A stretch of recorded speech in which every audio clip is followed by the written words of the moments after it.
Hello grade 6 pupils! Welcome back to our channel.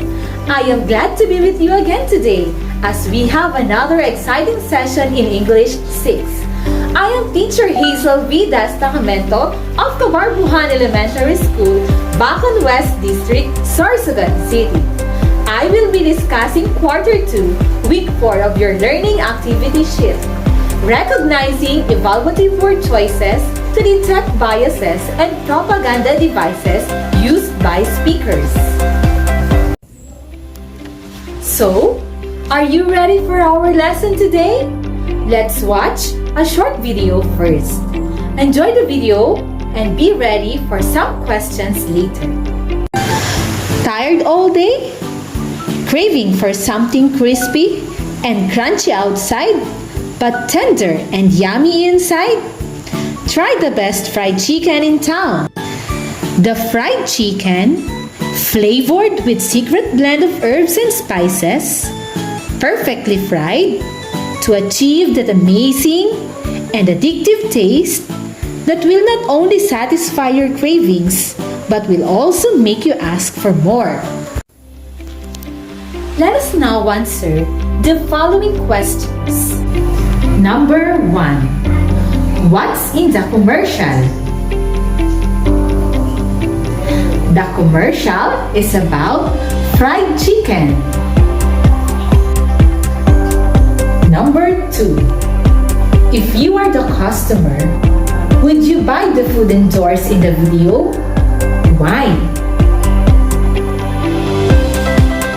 If you said yes, you were definitely caught by the positive descriptions given. What makes the commercial catchy? The commercial is catchy because of the convincing words included in it. Number 4. What are the words or ideas in the commercial that caught your attention? Here are some words or ideas. Crispy, crunchy, yummy, tender, best, flavored with secret blend of herbs and spices, perfectly fried, amazing, and addictive. If you have all the answers for those questions, I guess you are now ready for today's lesson. Put out your English 6 Quarter 2 Last 4 and let me help you do the activities in there. The word propaganda refers to any persuasive technique, whether in print or electronic media, that attempts to influence the opinions, emotions, attitudes, or behavior of a group in order to benefit the person, company, or organization using it. Bias means favoring one person or side over another. It is a tendency or preference toward a perspective generally seen as one-sided. Now that you are already familiar with propaganda and bias statements, let's continue to learn the different word choices to detect these two. There are different kinds of propaganda techniques. They use biased or one-sided messages and are designed to appeal to people's emotions instead of their judgment and reasoning. This includes, first, bandwagon. It is all about persuading the target audience to take action. Second, card stacking. It involves the deliberate omission of certain facts to deceive the target audience. Third, plain fox. It is commonly used in the world of advertising as the general public has started to grow skeptical towards paid celebrity endorsements. The fourth one is testimonial. It is a popular advertising technique that uses renowned or celebrity figures to endorse products and services. Another propaganda technique is glittering generalities, where propagandists use emotional appeal and vague statements to influence the audience. Name-calling is also one of them. It involves using derogatory phrases to create a negative opinion about someone or some other brand. The last one is transfer. It uses a technique to project certain qualities, this can either be positive or negative, of a person, ideology, or object to other things and people. Remember, children, propaganda and biases both persuades the readers or viewers. The only difference is that biases use comparisons that makes one person or side better than the other by presenting ideas that favors only one side. Let's say this line: Lian is the best person for the job. This is a biased statement if Lian is the daughter of the person who says it. This opinion may or may not be true and needs to be backed up with other evidence as well as sources other than the opinion of someone who has a personal interest. Biased statements have evaluative words that express judgment of action, of behavior to be good or bad, right or wrong.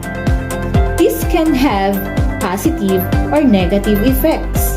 Examples: amazing, horrific, disgusting, awesome, incredible, best.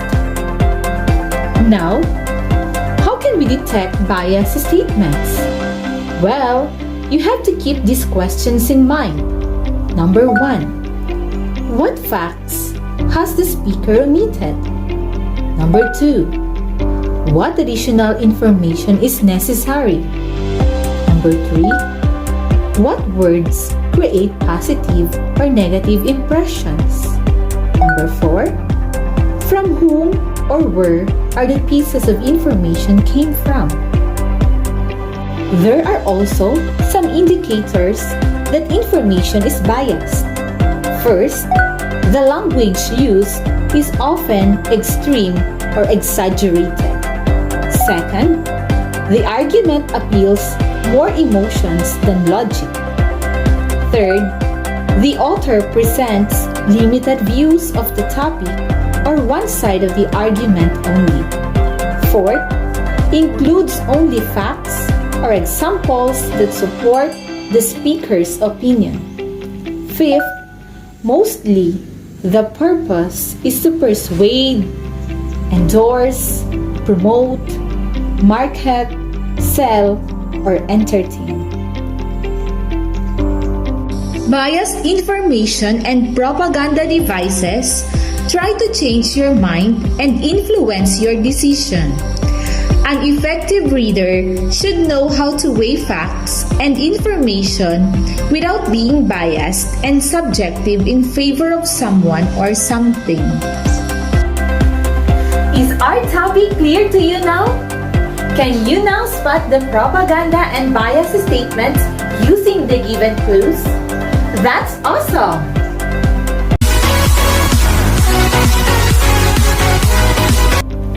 Are you ready for our activity today?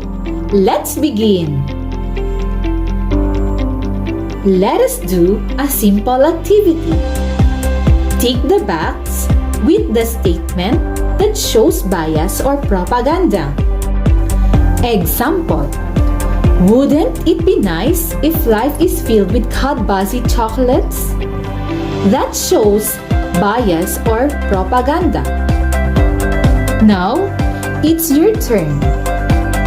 Number 1. Things go better with lemon life. Number 2. Soda is carbonated water. Number 3. Mangorios pancit, the best ever. Number 4. Fashion is a free form of expression. Number 5. Chicken has become a staple of fast food. Now, it's time for you to answer the activity.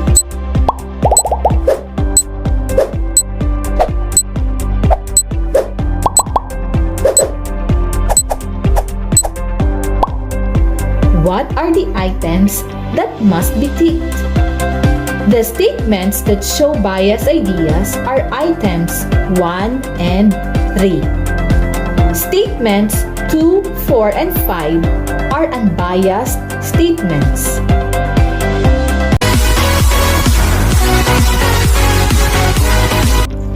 Okay, let us proceed with practice task 2. Are you ready? Using the given hints in detecting bias in propaganda, identify the statements whether biased or not. Rewrite them in each column of the table. To those who needs more than 20 seconds to rewrite all the statements, you may write the item number first on the table and just continue rewriting it later. Number 1. Cats are not good for anything. Number 2. Cats and dogs can make good pets. Number 3. All types of music are considered a form of art. Number 4. I only listen to rap because it's the best type of music. Number 5. Only tall people can play basketball. Write your answer.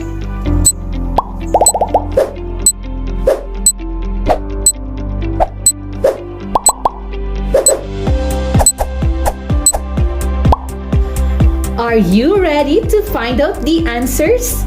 Let's check. Here are the bias statements. Items number 1, 4, and 5. The unbiased statements are items 2 and 3. Did you get it all correct? Excellent!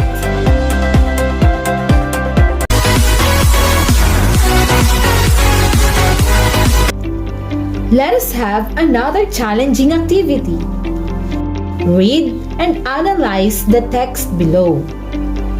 Answer the questions that follow.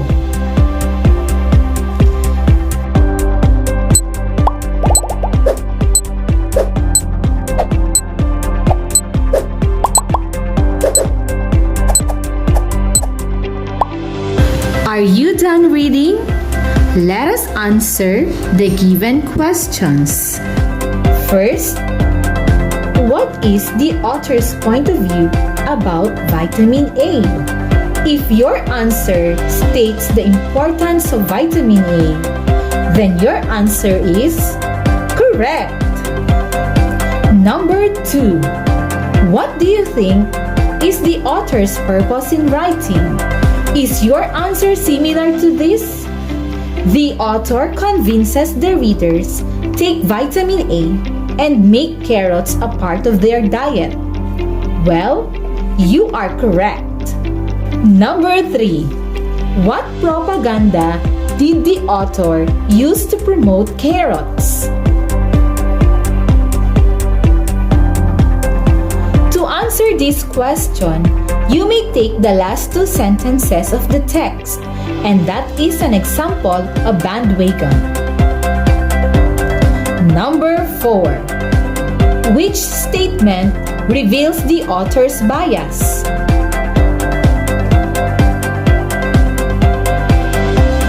Well, you may say that this statement, carrots are an excellent source of vitamin A, is biased because carrots is not the only excellent source of vitamin A. There are also other possible bias statements here. Do you think that the information given above is true or not? Why? The answer is, the information given above is true because the given details are fact-based. Have you learned something from today's lesson? Great! You did it! Today, we have learned that propaganda refers to any persuasive technique, whether in print or electronic media, that attempts to influence the opinions, emotions, attitudes, or behavior of a group in order to benefit the person, company, or organization using it. It may include bandwagon, cardstock, plain folks, testimonial, glittering generalities, name-calling, and transfer. On the other hand, bias means favoring one person or side over another. It is a tendency or preference toward a perspective generally seen as one-sided. Did you understand? Very good!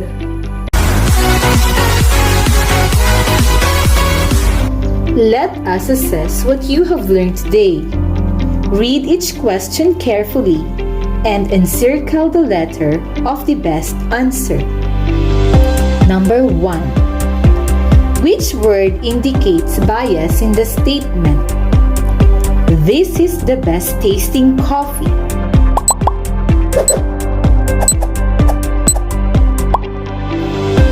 The word is best. Letter B. Number 2. Which statement contains bias?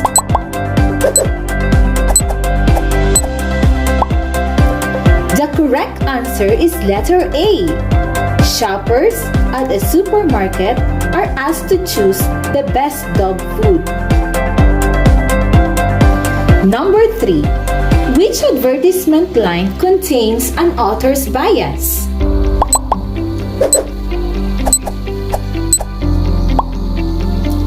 The right choice is letter B. First, let's consider the age-old carbohydrate that everyone loves, oatmeal. Number 4. Which group of words shows bias in the statement? I trust the flam, so you should too.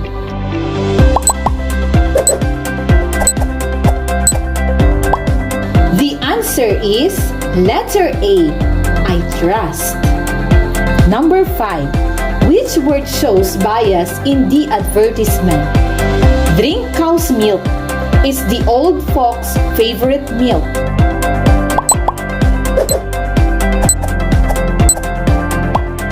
The word is old. Letter C. Number 6. A famous actor testifies that the coffee brand he promotes is delicious. I swear, this is so creamy. Which word indicates bias?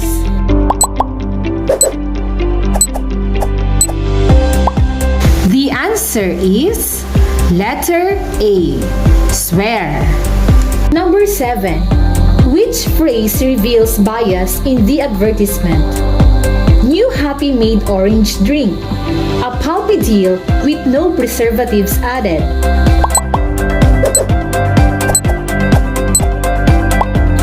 The correct answer is letter D. No preservatives added. Number 8. What makes the advertisement line bias? Make your holiday special with Mommy's Choice mayonnaise.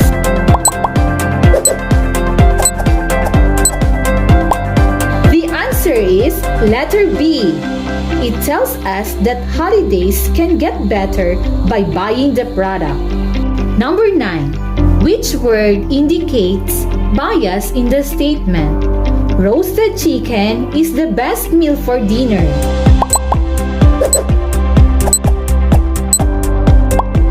The answer is letter B, best.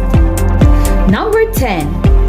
Which word indicates bias in the advertisement? Better juicy. The cheesiest hot dog.